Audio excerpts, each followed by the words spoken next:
Matius 28 ayat 19 sampai dengan 20 ini dikenal sebagai amanat agung. Karena itu pergilah, jadikanlah semua bangsa muridku dan baptislah mereka dalam nama Bapa dan Anak dan Roh Kudus. Dan ajarlah mereka melakukan segala sesuatu yang telah kuperintahkan kepadamu. Dan ketahuilah, aku menyertai kamu senantiasa sampai kepada akhir zaman. Kita melihat di sini, ini perintah Tuhan Yesus kepada murid-muridnya, yaitu untuk menjadikan semua bangsa. Jadi artinya bukan bangsa Yahudi saja atau bangsa Israel saja, tapi semua bangsa untuk menjadi murid Yesus. Ada perintahnya di sini, ya.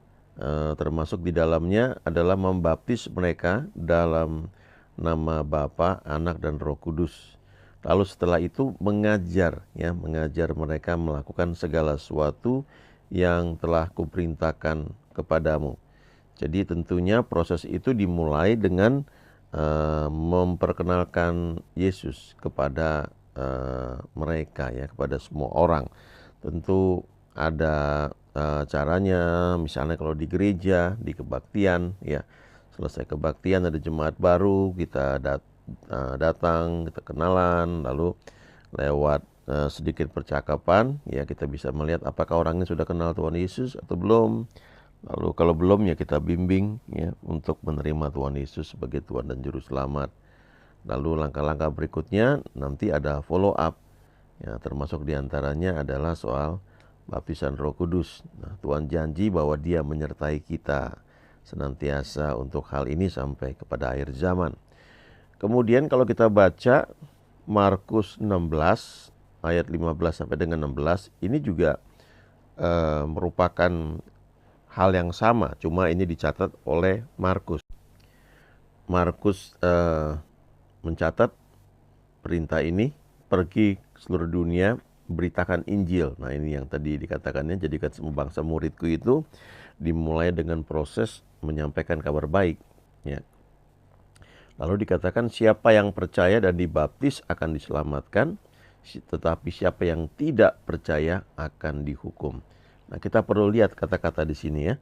Siapa yang percaya dan dibaptis, ada dua hal di situ. Percaya dan dibaptis akan diselamatkan. Tetapi kemudian kalimat berikutnya dikatakan siapa yang tidak percaya akan dihukum. Jadi bukan dikatakan bahwa siapa yang tidak percaya dan tidak dibaptis akan dihukum, tapi dikatakan di sini siapa yang tidak percaya. Ya, itu langkah awalnya di sana sebenarnya. Waktu Injil diberitakan, maka orang yang mendengarnya mempunyai dua pilihan, percaya atau tidak. Kalau percaya, lalu dibimbing terima Tuhan Yesus, setelah itu dibawa untuk dibaptis, ya.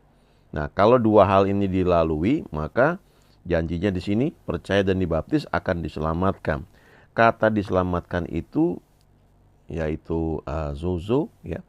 Dalam bahasa aslinya itu di tempat lain, ya, di Alkitab diterjemahkan sebagai ya memang diselamatkan, ya, dipulihkan hubungannya dengan Tuhan, lalu juga disembuhkan, ya, lalu diberkati. Itu terkandung di dalam kata ini, diselamatkan. Jadi untuk menerima apa yang Tuhan janjikan bagi orang-orang percaya, maka setelah kita terima Tuhan Yesus, kita itu perlu dibaptis, ya.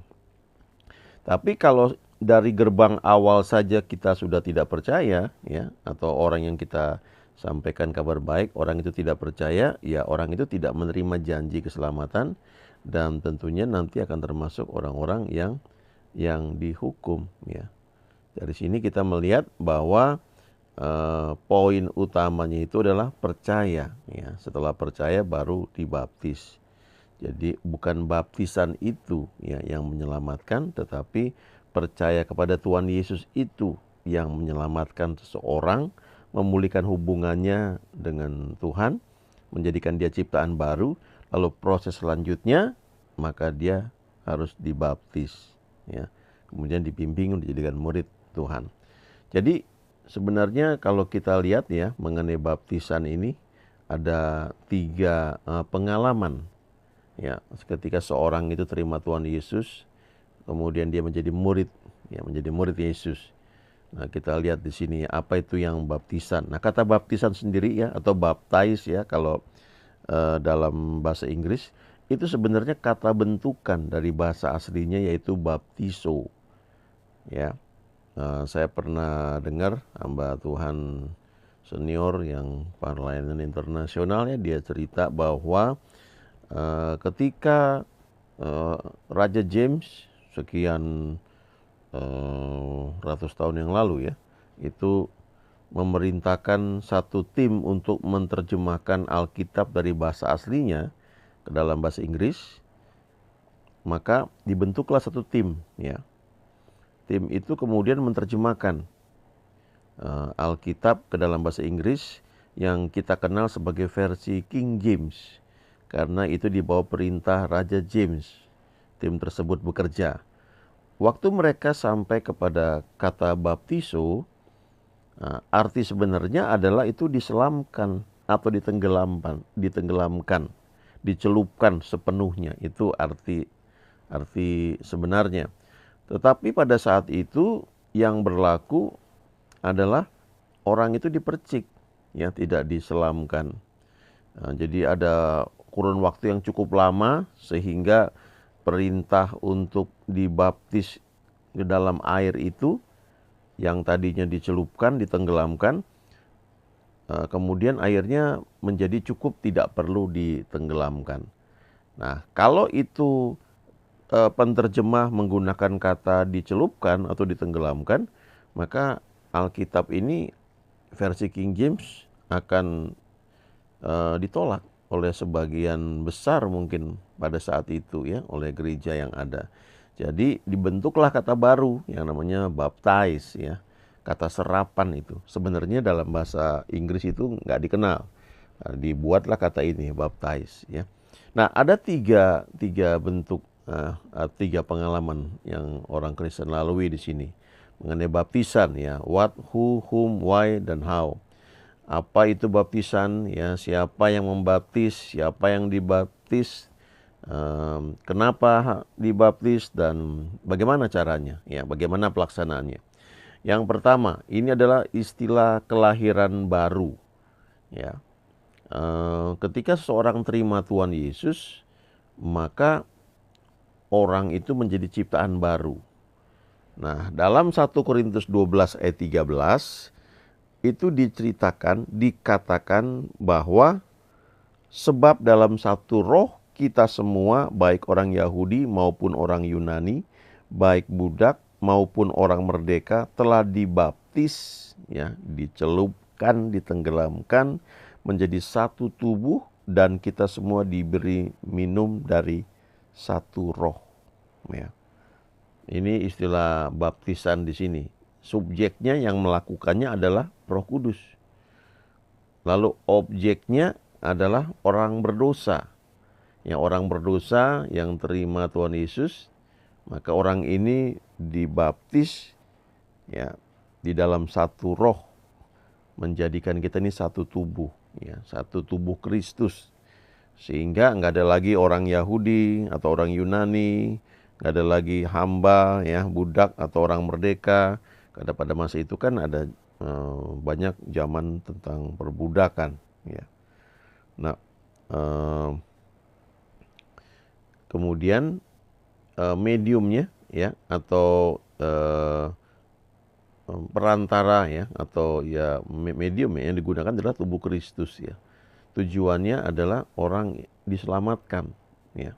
Diselamatkan, dipulihkan hubungannya dengan Tuhan. Syaratnya apa? Ya percaya pada Tuhan Yesus. Waktu seseorang itu menerima Tuhan Yesus, maka Roh Kudus itu membaptis orang itu ke dalam tubuh Kristus, gitu ya.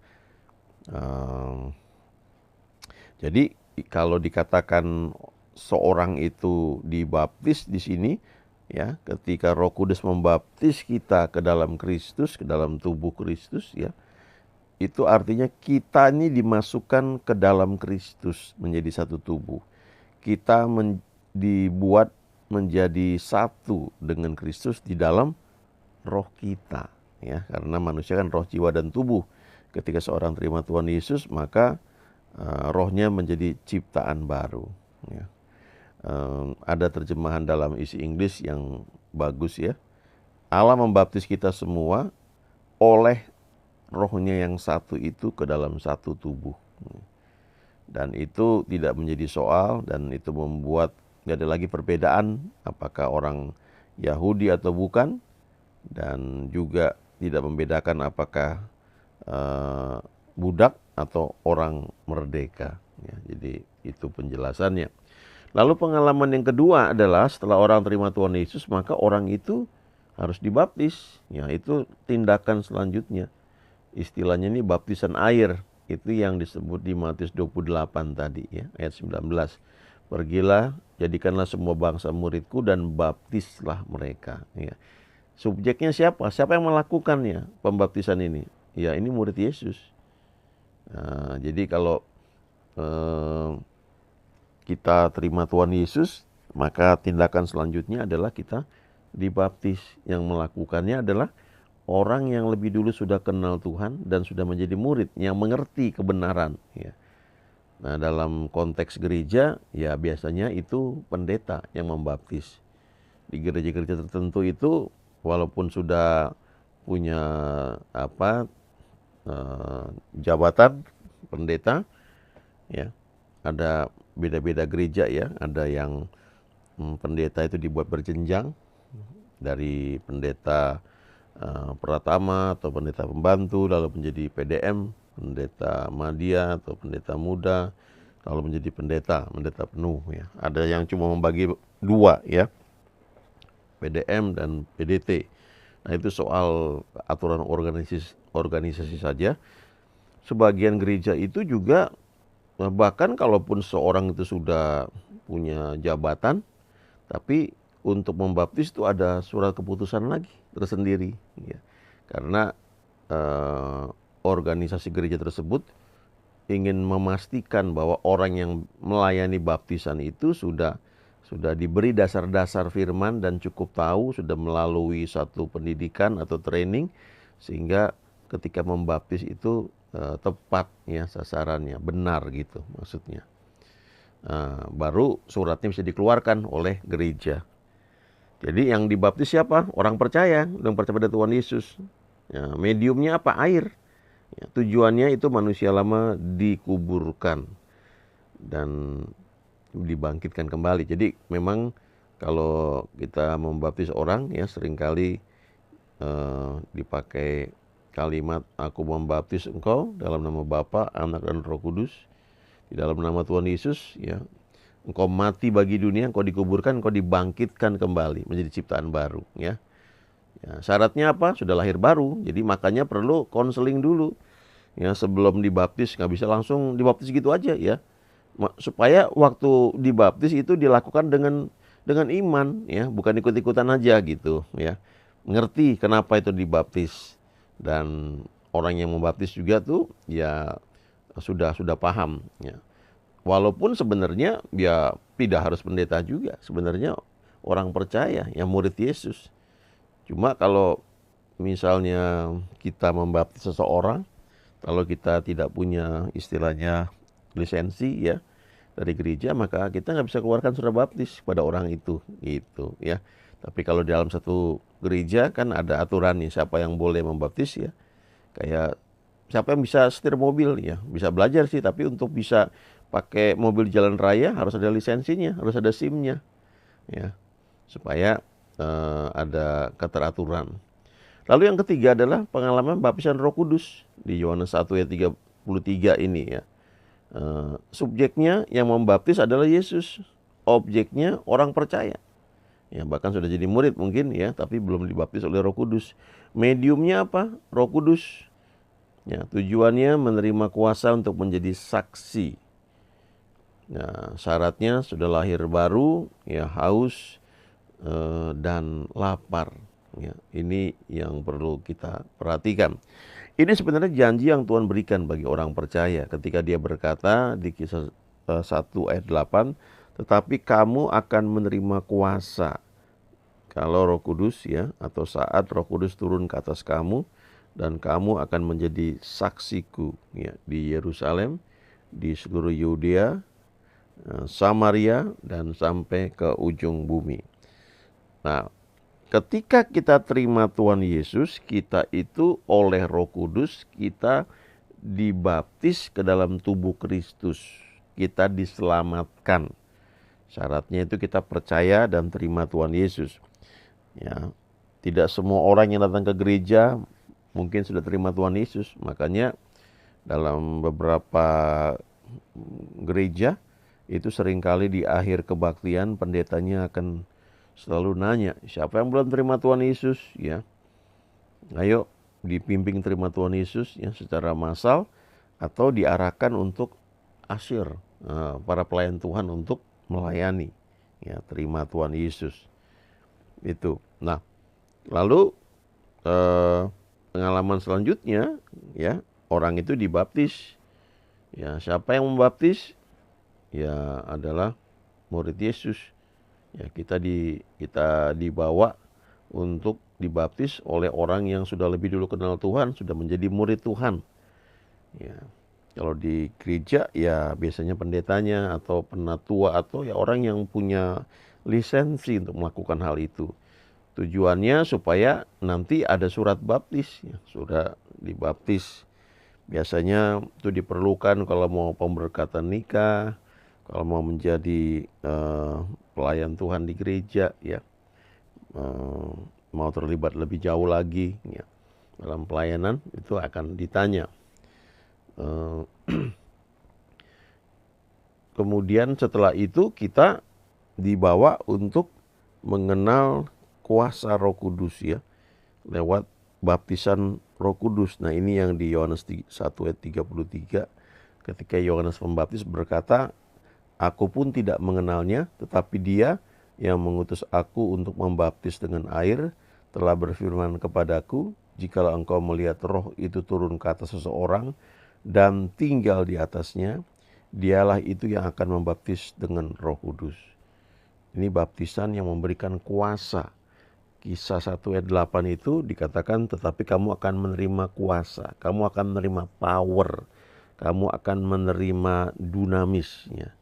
Itu kuasa yang membuat kita itu menjadi saksi Tuhan dan kemudian menjadi alatnya seperti yang dikatakan di Markus 16. Tadi kan yang sudah saya bacakan. Ayat selanjutnya itu dari ayat 17 mengatakan tanda-tanda ini akan menyertai orang-orang percaya. Mereka akan mengusir setan-setan dalam namaku. Mereka akan meletakkan tangan atas orang sakit dan orang itu akan sembuh. Mereka akan berbicara dengan bahasa-bahasa yang baru bagi mereka ya. Nah, itu yang disebutnya berkata-kata dalam bahasa roh. Dan juga dikatakan lebih lanjut lagi, mereka akan memegang ular dan sekalipun minum racun maut, itu tidak akan membahayakan mereka. Nah, itu kuasa yang menyertai orang-orang percaya yang sudah menerima baptisan Roh Kudus. Dan tanda awalnya itu seringkali lewat berkata-kata dengan bahasa-bahasa yang tidak dimengerti ya. Tetapi itu digunakan untuk berdoa ya, mengizinkan Roh Kudus untuk menuntun kita dalam doa. Nah, ini semua ya ada yang bisa kita pelajari dari orang-orang Yahudi di kota Berea. Ketika mereka itu mendengar firman ya, mereka ini hatinya lebih baik dikatakan daripada orang-orang Yahudi di Tesalonika. Kenapa? Karena mereka mendengar firman itu, mereka terima dengan segala kerelaan hati, ya, mau belajar, dan kemudian setiap hari mereka selidiki kitab suci. Betul nggak seperti itu? Ya, jadi ini yang disebut murid Tuhan Yesus. Tidak hanya percaya terima Tuhan Yesus, lalu dibaptis ke dalam air, ya, baptisan air, kemudian dibaptis Roh Kudus, tapi setelah itu belajar firman, menjadi murid Yesus. Maka semua yang Tuhan janjikan bagi orang-orang percaya akan kita terima. Haleluya. Amin.